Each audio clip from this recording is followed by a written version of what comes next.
Hey guys, Andrew here, bringing you another one of my little Gran Turismo 6 tutorials. So the Ayrton Senna Tribute content was released on the 30th, just a day ago, just this last morning.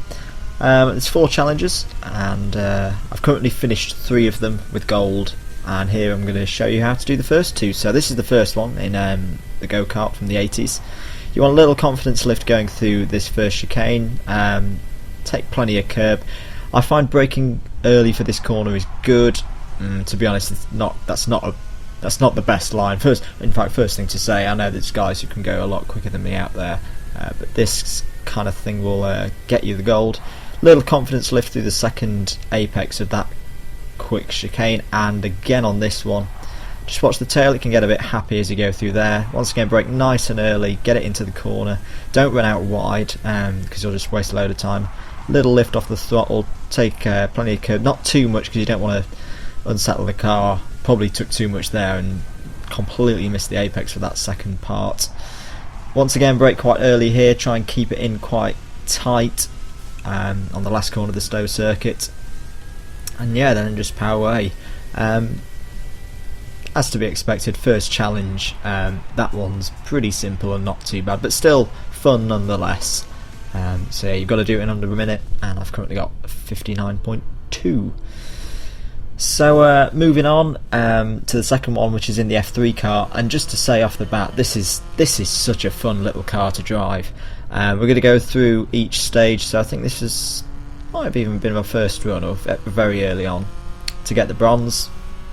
So it's 50 seconds around the Brands Hatch Indy circuit.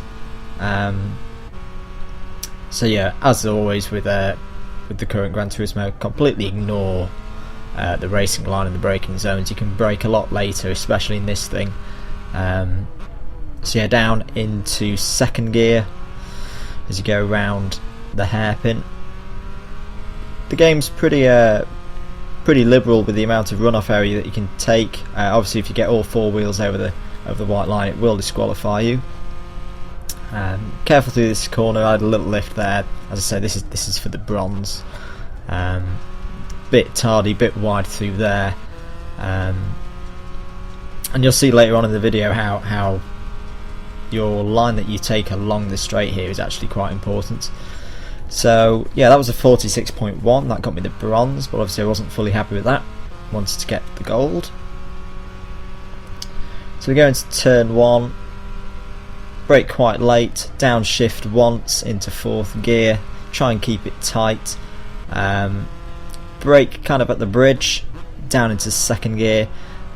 We'll see it again with the Lotus, that taking it down into 1st gear doesn't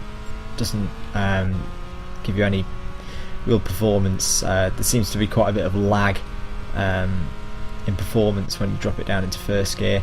Try and take as much of that curb as possible, not too much though, because it can unsettle the car if you take too much, because this is in fact a ground effect car. I didn't realise that even Formula 3 back in the 80s had ground effect, but yeah, this is a ground effect car, so it grips like nothing else I've driven on the game so far.